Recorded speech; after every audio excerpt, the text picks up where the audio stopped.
शङ्करं शङ्कराचार्यं केशवं वादरायणं सूत्रभाष्यकृतं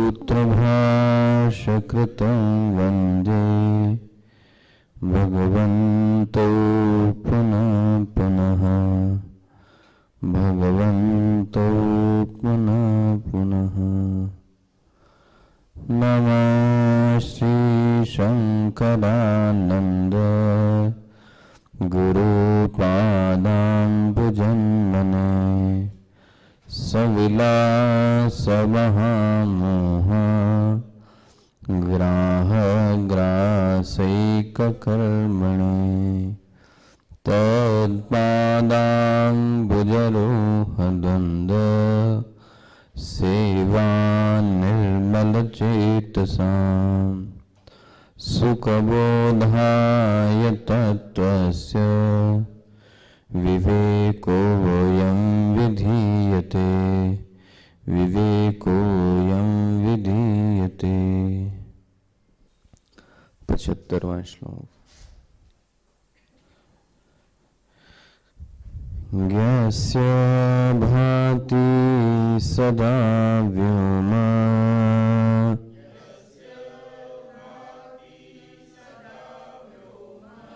निस्तत्तो लेखपूर्वकम्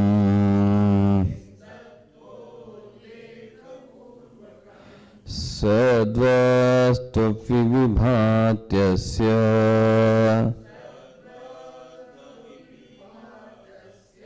निश्छिद्रत्वपुरःसरम् निस्तत्त्वरूपता माया स्वभावो व्योमगोध्वनिः स्वभावो व्योमगोध्वनिः।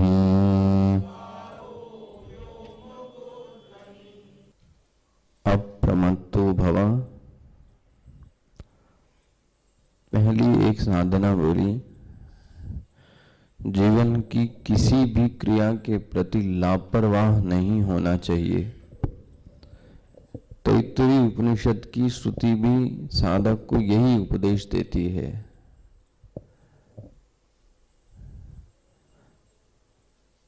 हम ज्यादातर अपनी क्रियाओं के प्रति, जिसको कल इंग्लिश में एक वर्ड बोला गया, कैजुअल अप्रोच रखते हैं।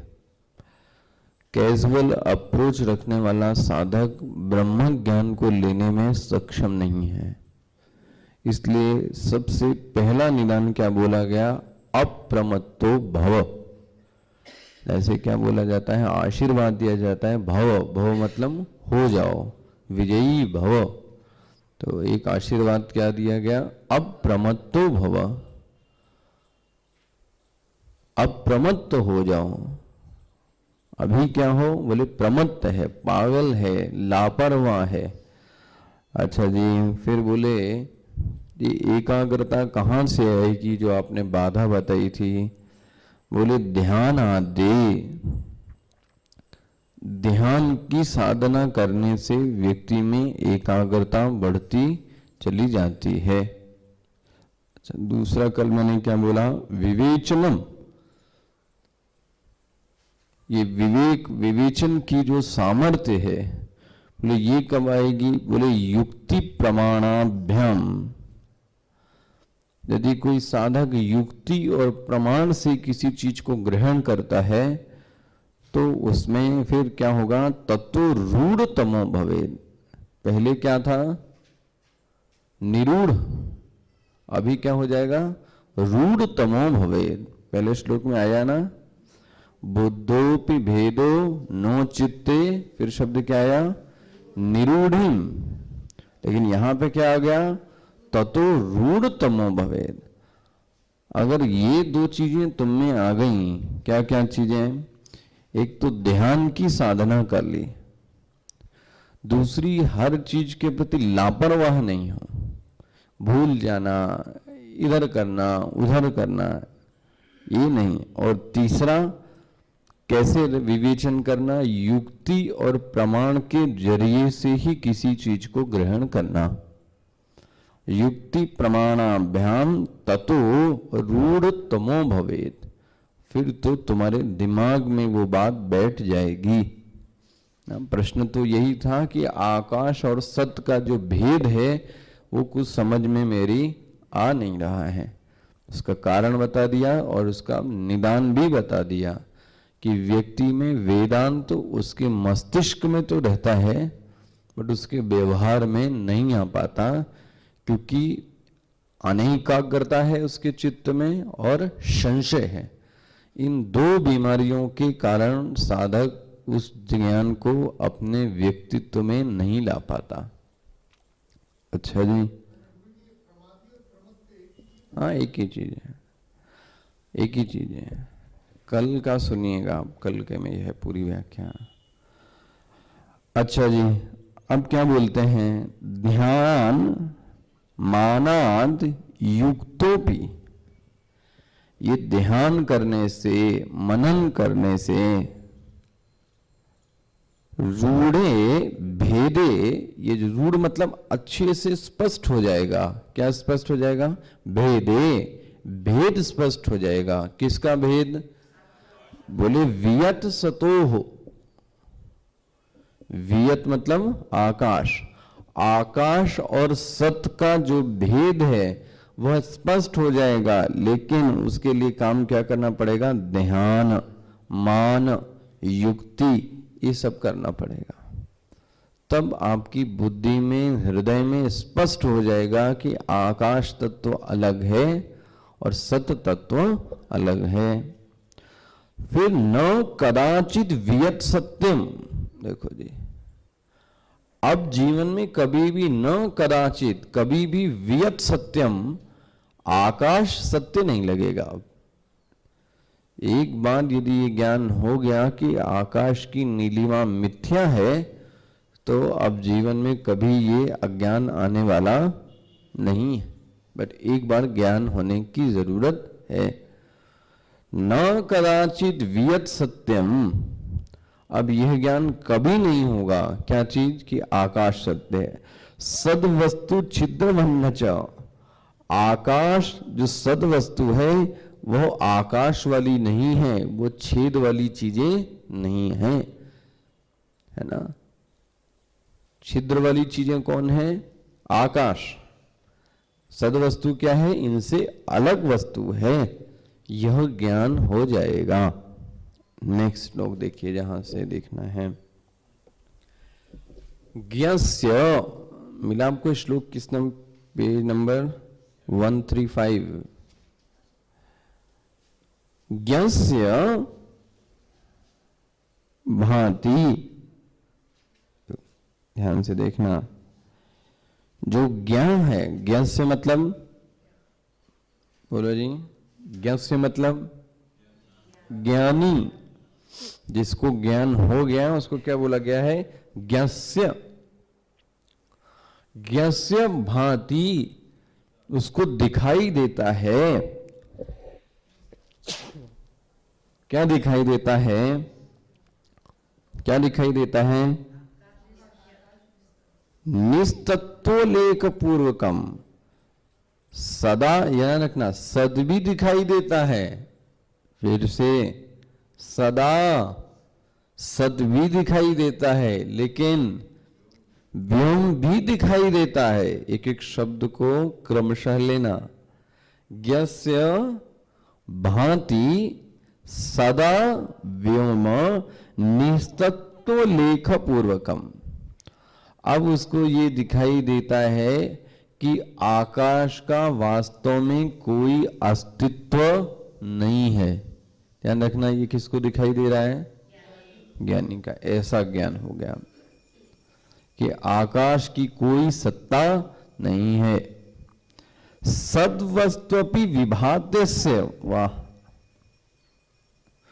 और जो सद वस्तु है वो उसको कैसे दिखाई देती है? पहले क्या दिखाई देने के लिए पहले शब्द क्या आया था? भांति। अब शब्द क्या आ गया? विभाति। जो सद वस्तु है वो तो उसको इतनी स्पष्ट दिखती है, ध्यान रखना। पहला शब्द क्या आया? भांति। अब शब्द क्या आ गया? विभाति।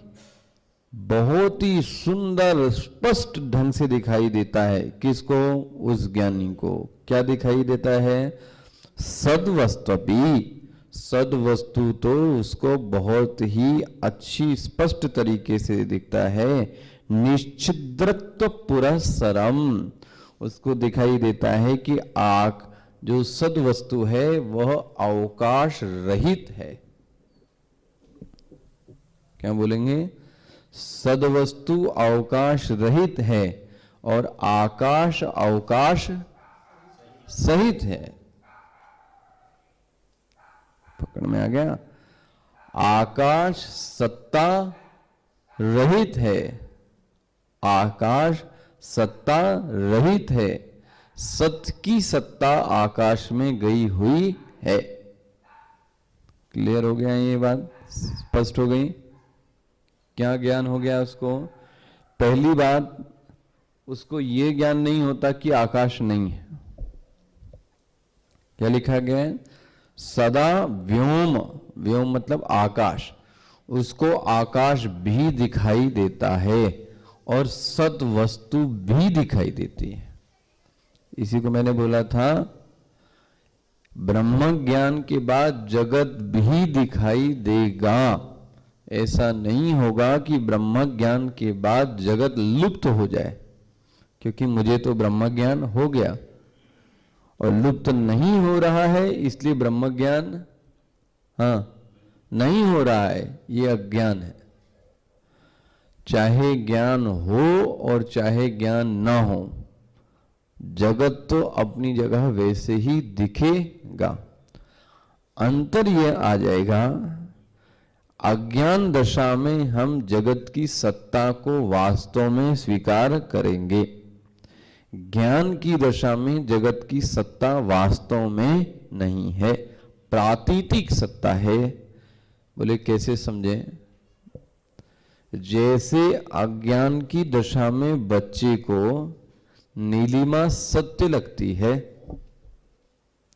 वास्तव में नीलिमा वहां पर है, लेकिन ज्ञान होने पर भी उसको नीलिमा वैसी की वैसी ही दिखाई, लेकिन अंतर यह आ गया कि अब उसको दिखाई देता है कि आकाश की नीलिमा की वास्तव में कोई सत्ता सिर्फ दिखाई ही देती है। तो यह कहना कि नीलिमा गायब हो जाएगी, ये बात सत्य नहीं है। अच्छा जी, अब जरा देखो जी, वासनायाम प्रबद्धायाम, देखो बड़ा सुंदर बोला। इसकी वासना कैसी हो गई? वासना कैसी हो गई? प्रबद्ध हो गई। किसकी? इस ज्ञानी की। मतलब इसी को बोलते हैं ज्ञान। हमारी वासना भी है, लेकिन हमारी वासना प्रबद्ध नहीं है। हमारी वासना कैसी है? आज है तो कल नहीं है। आज बड़ी साधना की बनी तो थोड़ी देर बाद साधना की वासना टूट गई, एक रस नहीं बना रहता।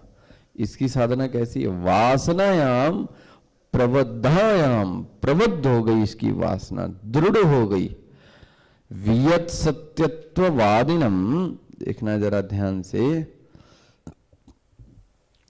सनमात्र बोध युक्तम च दृष्ट्वा विस्मयते बुधः। ये जब ज्ञान हो जाता है तो इसको क्या बोला गया? बुधः। बुधः मतलब बुद्धिमान, ज्ञानी। ये चौंकता है। देखो जी, विस्मयते बुधः। एक ज्ञानी जब लोगों को देखता है तो क्या बोलोगे? आश्चर्य करता है, चमक जाता है।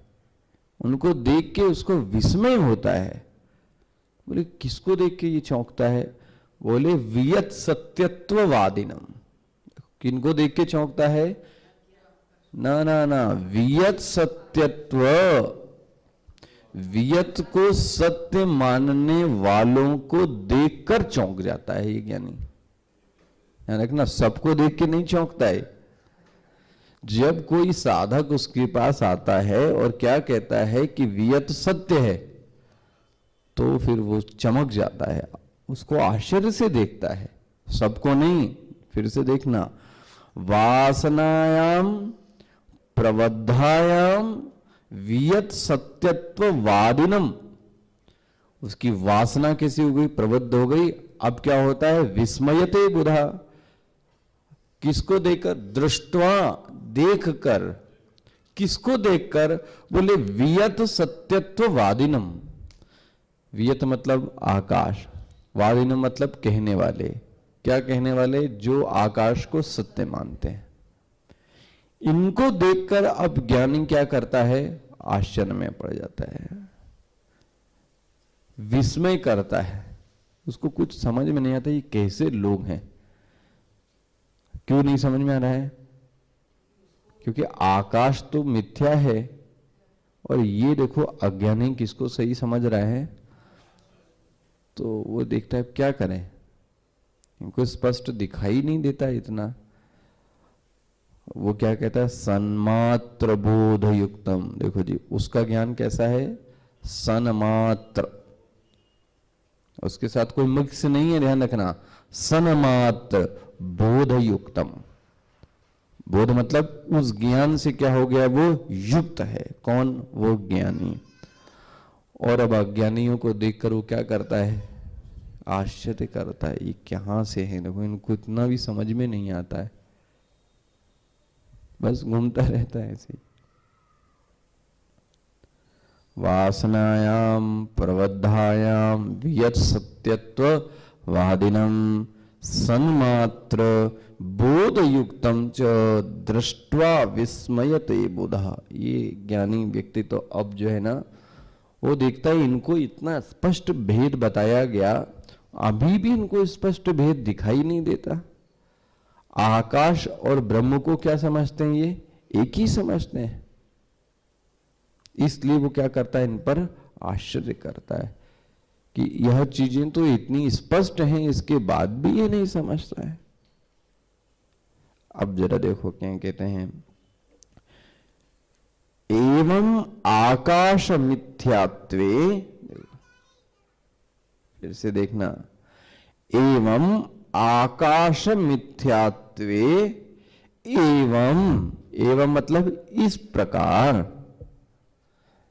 किस प्रकार, अभी तक पिछला इतना बताया, आकाश की सत्ता कैसी है, इतना सब ज्ञान दिया, इसलिए एवं इस प्रकार आकाश का मिथ्यात्व सिद्ध कर लेना चाहिए। किसको, साधक को। जे ट्रिक्स बताई गई इसके पहले आकाश के बारे में, एवं, क्योंकि ये विषय क्या कर रहे हैं, वो खत्म कर रहे हैं।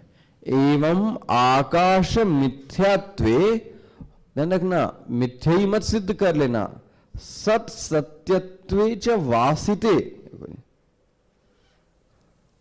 सत्य वस्तु को भी सिद्ध कर लेना कि कौन सत्य है और कौन मिथ्या है। जगत को तो मिथ्या सिद्ध कर दिया, बस सत्य क्या है, यही बौद्धों ने गलती की थी। बौद्धों ने क्या सिद्ध कर दिया, जगत मिथ्या है, ठीक है, सत्य क्या है, बोले कुछ नहीं। वेदांत का नहीं नहीं नहीं, कोई एक तो सत्य है, क्योंकि मिथ्या का आधार तो कोई ना कोई सत्य वस्तु ही होती है। ये बात उनकी समझ में अभी तक नहीं आ पाई कि मिथ्या वस्तु का आधार तो सत्य ही होता है। रस्सी पे सांप दिखाई देता है, सांप मिथ्या है, लेकिन रस्सी तो, रेत में जल दिखाई देता है तो जल तो मिथ्या है, लेकिन रेत तो सत्य है। पकड़ में ना, तो बोली इस तरीके से जगत मिथ्या है, ये साधक कई बार सिद्ध कर भी लेते हैं कई लोग, लेकिन क्या बोला है, सत सत्यत्वे, जो सत वस्तु है उसको भी सिद्ध कर लेना चाहिए, चवासिते, उसमें भी स्थिर हो जाना चाहिए। और स्पष्ट देखो ज्ञान बताया गया है क्या क्या करना है साधक को। जो ट्रिक्स अभी तक बताई गई उसके आधार पर आकाश को मिथ्या सिद्ध कर लेना है और सत वस्तु को सिद्ध कर लेना है। कैसा? सत्य रूप से। और इसी न्याय से, किस न्याय से? जिससे अभी आकाश और सत को क्या किया आपने? अलग अलग किया। न्यायेन अनेन, इसी न्याय से वायु आदि ही सद वस्तु किताब देखो ना, न्यायेन अनेन, इस प्रकार न्याय से वायवादेहे, वायु आदि को सद वस्तु से प्रविच्चिताम, अलग कर देना चाहिए। इन्होंने क्या कहा? हमने तो तुमको एक चीज अलग करके दिखा दी। क्या चीज है? अभी तो 4 और पड़े हैं। कौन कौन? वायु, अग्नि, जल और, तो बोले मैं सबको नहीं बताने वाला हूं। जिस तरीके से आकाश को अलग कर लिया है वैसे ही आप सबको अब क्या कर लो? पकड़ में, आकाश और सत वस्तु को अलग करके मैंने तुम्हें बता दिया। इस तरीके से अब सद वस्तु और वायु, सद वस्तु और अग्नि, सद वस्तु और जल, सद वस्तु और पृथ्वी, इन पांचों को प्रविविच्यताम, प्रविविच्यता मतलब अलग अलग कर देना चाहिए। कैसे? न्यायेन, न्याय से। कौन से न्याय से? जो पहले आपको ये सब बताया जा चुका है। तो तुम्हारे 5 महाभूत एक तरफ हो गए, सदवस्तु एक तरफ हो गई, तो सिद्ध हो जाएगा आराम से। ये समझ में आया क्या कहा जा रहा है? उसी परंपरा को आगे बढ़ाते हुए ले आए हैं, आकाश और सत तत्व का अलग अलग भेद। अब जरा फिर से देखना है।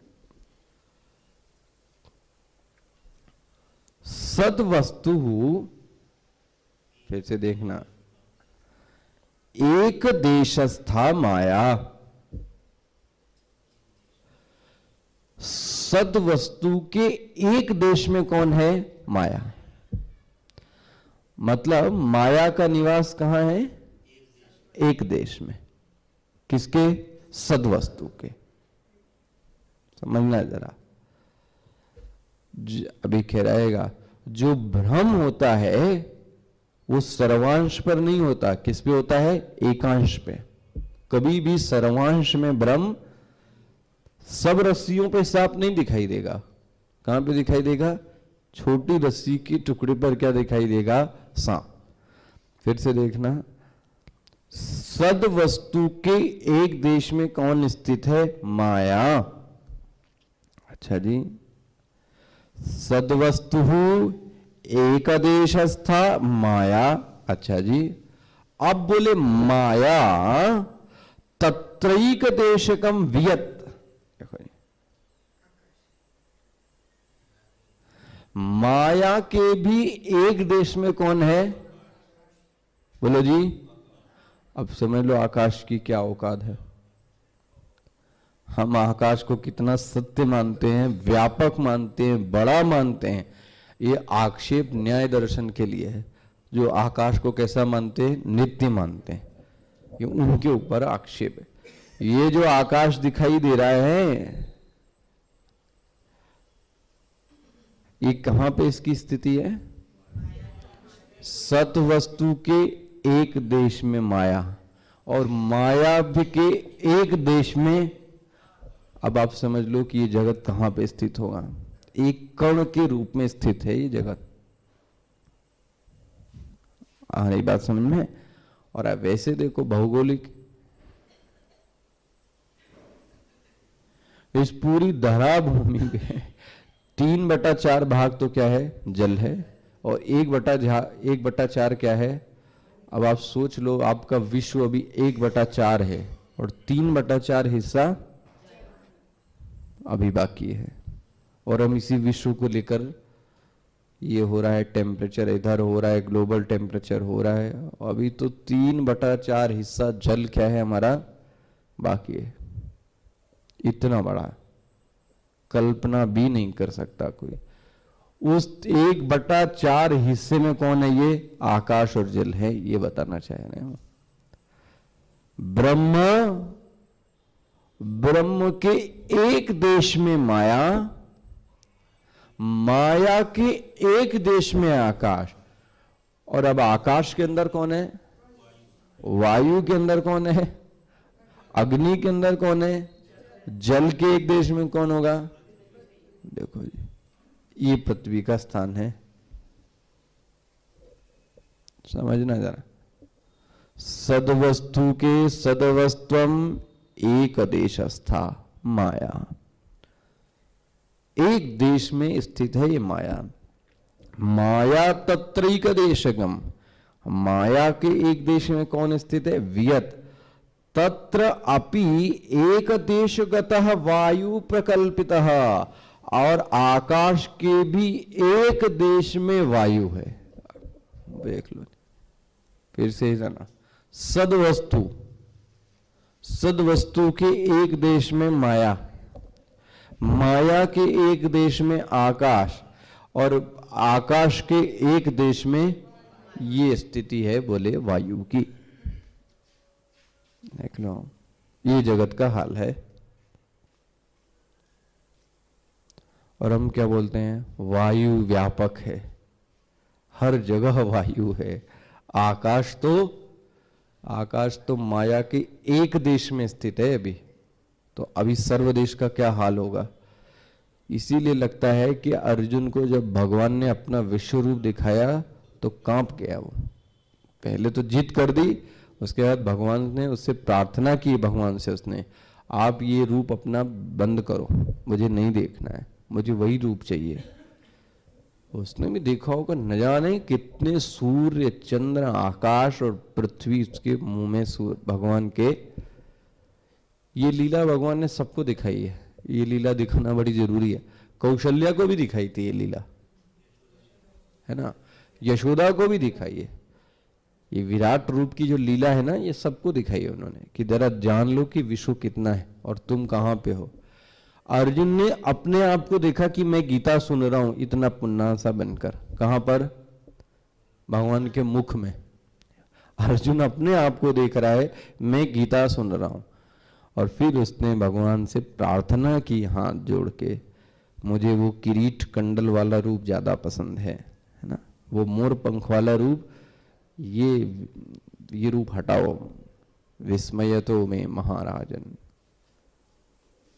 तो जो हम लोग भी सोचते हैं ना, हम लोगों की भी हालत खराब हो जाएगी अगर विराट रूप आ जाए एक बार देखने में। उसके लायक आंखें ही नहीं।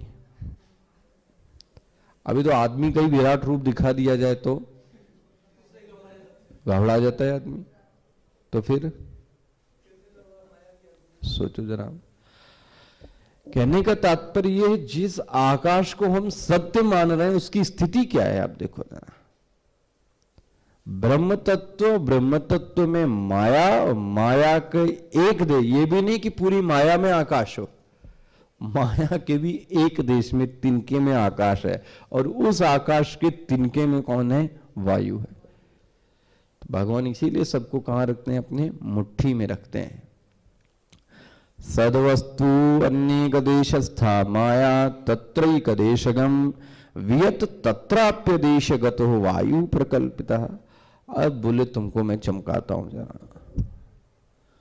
बोले बताओ भाई, अच्छा वायु के गुण कितने हैं? बोलो जी। बट आपको पता है यहां पर वायु के 7 गुण गिनाए गए हैं। ध्यान से देखना, वायु के कितने गुण? भूल जाओ भले, जो मैंने पहले पढ़ाया था तुमको, आप भी देखना वो क्या क्या गिनाते हैं आपको। वायु के 7 गुण हैं। बोले नहीं 7 नहीं हो सकते। बोले बता देता हूं, 4 गुण तो इसके खुद के हैं। किसके? और 3 गुण इसके उधार के आए। टोटल कितने हो गए? 7। कौन कौन है जरा देखो आप। शोष, देखो जी, सुखाने वाला धर्म किसका है या नहीं? आकाश नहीं करता, अग्नि नहीं करती है, जल नहीं करता, पृथ्वी नहीं करता। इसीलिए आप क्या पढ़ते हो गीता में? न शोषयति मारुतः। कौन सा श्लोक है पूरा? नैनम छिन्दन्ति शस्त्राणि नैनम दहति पावकः न चैनम क्लेदयन्त्यापो न शोषयति मारुतः। हवा भी उसको सुखा, तो यहां पे आएगा शोष। तो एक गुण क्या हो गया वायु का? शोष, सुखाने का। अच्छा जी, स्पर्शौ, जो टच करते हैं वो किसके कारण है? वायु के कारण। शोष स्पर्शौ। अच्छा, गति ही, देखो जी, ये गति भी किसके कारण है? आकाश में, अग्नि में और जल में नहीं गति है। किसके कारण गति है? वायु के कारण गति है।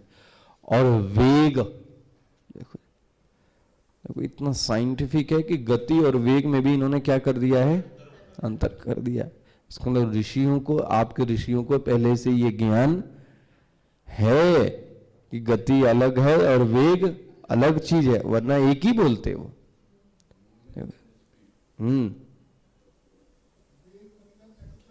हाँ, जिसको बोलते हैं हिंदी में, मैंने पढ़ता था त्वरण, याद आ रहा है? ए से उसको दिखाते थे, शायद F डिवाइडेड बाय M, जहां तक मुझे याद आ रहा हूं। I don't know exactly. शोष, शोष मतलब सुखा है। किसका काम है ये? वायु का। स्पर्शौ, स्पर्शौ किसका काम है? वायु का। गति ही, ये भी किसका काम? वायु का। वेग, ये भी किसका काम है? वायु। वायु धर्माः इमे मताः, ये वायु के धर्म हैं। कौन कौन से? ये चार। कौन कौन से? ये चार। शोष, स्पर्श, गति ही, वेग। हम और आपको कितने पता था अभी? देखो जी, शब्द थोड़ी ना है, शब्द तो आकाश का गुण है। स्पर्श किसका गुण है? वायु का। खुद का गुण कौन है? स्पर्श। तो स्पर्श तो आया ही आया, इसके अलावा तीन और आ गए। कौन कौन से?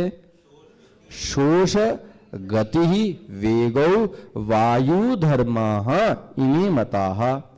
अच्छा, त्रय स्वभाव, तीन स्वभाव किसके आ गए पता है? ध्यान से सब किताब देखना, मेरी तरफ नहीं। तीन स्वभाव हैं किसके? सन, सन मतलब सत, माया, माया, व्योमना, आकाश। ते अपि वायुगा, ये भी वायु में चले आए। कौन कौन? तीन के गुण। सत का गुण आ गया, माया का गुण आ गया और आकाश का गुण आ गया। इन तीनों के तीन गुण आ गए तो कितने हो गए? हो गए सात कि नहीं हो गए? चार तो वायु के धर्म हो गए और तीन किसके गुण धर्म हो गए? सदवस्तु के, माया के और आकाश के। जरा देखो क्या है भाई।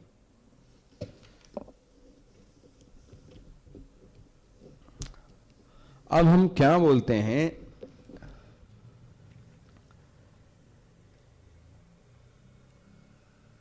वायु है, क्या बोला हमने? ऐसा नहीं बोलते हवा, क्या बोलते? हवा चल रही, हवा नहीं चल रही, सदैव ऐसे ही तो बोलते हैं। ऐसे नहीं वायु, वायु क्या? वायु तो बोले वायु है, वायु चल रही है, वायु नहीं चल रही है। तो बोले ये है, अस्तित्व गुण किसका आ गया? वायु में जोड़ दिया, आ गया। क्लियर हो गया? अच्छा, बोले वायु में आपने चलता है तो आवाज आती है, आंधी, अभी देखो ये हवा चल रही, आवाज आ रही है सनसन की? पकड़ में आंधी तूफान आता है तो भी शीशी शीशी, इसके पहले भी आपको पढ़ाया गया था, उसमें भी आवाज बताई गई थी। तो बोले वायु में जो शब्द गुण आ गया वो किसका आ गया था? आकाश का। लो जी, कौन कौन से हो गए? शोष, स्पर्श, गति, वेग, अस्ति, और अब कौन सा गुण आ गया? शब्द। कितने गुण हो गए? 6। अब कौन रह गया? माया। माया कैसी है? बोले त्रिगुणात्मिका। वायु भी कैसी है? हर वायु एक जैसी नहीं होती। आप कैसे बोलते हो जो चलती है वायु? कोई तो वायु उड़ाने वाली होती है, कोई वायु बनाने वाली होती है, और कोई वायु कितनी शरीर को क्या लगती है? शीतल लगती है। कोई वायु कैसी लगती? दुर्गंध युक्त लगती है। कोई वायु व्यक्ति को उड़ा देती है। मतलब वायु में भी क्या आ गए? भेद आ गए। वो भेद किसने पैदा कर दिए? देखो जी, हो गया। तो 7 गुण हो गए। आप ध्यान रखना, कितना अच्छा श्लोक है ये वर्णन कहीं नहीं मिलता है पंचदशी के अलावा। इतना वायु अस्ति, वायु है, इति सद्भावः। ये किसके कारण है? सद्भाव के कारण है। सतो वायु पृथक्कते। अब सत से वायु को पृथक करने का जो स्वभाव किसका कारण? माया। निस्तत्व रूपता माया स्वभावो व्योमगो ध्वनि। और आकाश का एक गुण कौन सा आ गया? ध्वनि। ध्वनि मतलब शब्द। माया ने क्या किया? वायु को और सत से क्या कर दिया? अलग किया है, बीच का बंटवारा। मतलब वायु में भी क्या हो गया? मैंने आपको सरल क्या बता दिया? 3-4 रूप हो गए। इस वायु में विभिन्नता का हेतु कौन हो गया? क्योंकि वायु सदैव एक जैसी, वायु में भी अनेक प्रकार के प्रकार हैं। तो वो भेद किसके कारण आ गए? माया के कारण। शब्द गुण किसके कारण आ गया? आकाश के कारण। अस्थि गुण किसके कारण आ गया? बोले इस प्रकार वायु में भी 7 गुणों से भरा है। अब जरा इस श्लोक को पढ़ लीजिए, मैं पढ़ता हूं। सत का स्वभाव अस्तित्व है, तो आपने देखा है पना गुण उसके कारण आ गया। उसकी अनुवृत्ति वायु में होने के कारण वायु भी अतित्ववान प्रतीत होती है। मतलब वायु में भी अब क्या आ गई? सत्ता आ गई। अच्छा जी, वायु है इस कथे में हैपन सत का स्वभाव है। क्लियर कट बोल दिया है। वायु स्वयं सतरूप नहीं है, वह तो निस्तत्व है। देखो जी, मतलब वायु सत्य नहीं है। वायु कैसी रूप हो गई? माया रूप हो गई। जब सत नहीं रूप है तो कैसी हो गई? क्योंकि अगर माया रूप नहीं है तो फिर कैसी होगी? फिर तो सत रूप होगी। या तो सत होगी या तो असत।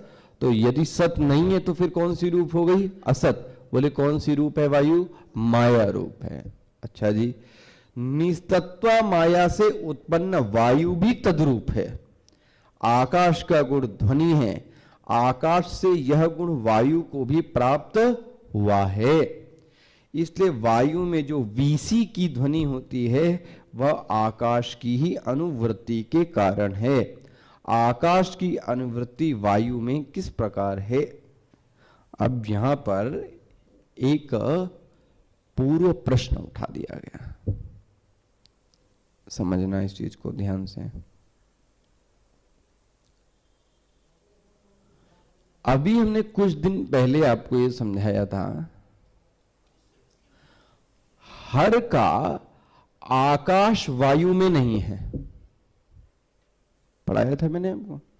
वायु अग्नि में नहीं है। अग्नि अगर एक में एक है तो फिर 5 होने की जरूरत,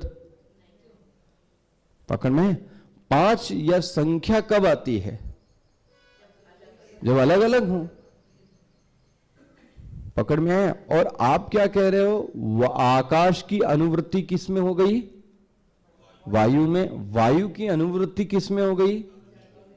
तो बोले एक तरफ आप ये कहते हो कि एक दूसरे की अनुवृत्ति सभी में है, और एक तरफ आप क्या कहते हो, सबकी अलग अलग चीजें हैं। इसका क्या भेद है? मतलब एक दूसरे में एक गए हुए हैं कि अलग अलग हैं? अगर पंचीकरण से एक हो गए हैं तो अब कितना बोलो, फिर एक बोलो ना। अभी अभी इसके पहले एक लेक्चर हुआ था, इसमें आकाश में वायु, याद आ रहा है? वायु में अग्नि, और अग्नि में जल नहीं है, और जल में सब अलग अलग हैं बोले। इसीलिए तो कितने गुण हैं ये? 5 हैं। अगर 5 को एक कहना चाहो तो एक कहो, तो फिर 5 मत कहो। तो आप क्या बोलते हो? अब आपने यहां पे क्या बोल दिया? आकाश की अनुवृत्ति किस में है? वायु में। बोले यह मुझे स्वीकार नहीं होता है। अब मुझे आप ये बताइए, ये आपको दिखाएंगे कल। ओम पूर्णमदः पूर्णमिदं पूर्णात् पूर्णमुदच्यते पूर्णस्य पूर्णमादाय पूर्णमेवावशिष्यते। ओम शांति शांति शांति। हरि ओम। श्री गुरुभ्यो नमः। हरि ओम।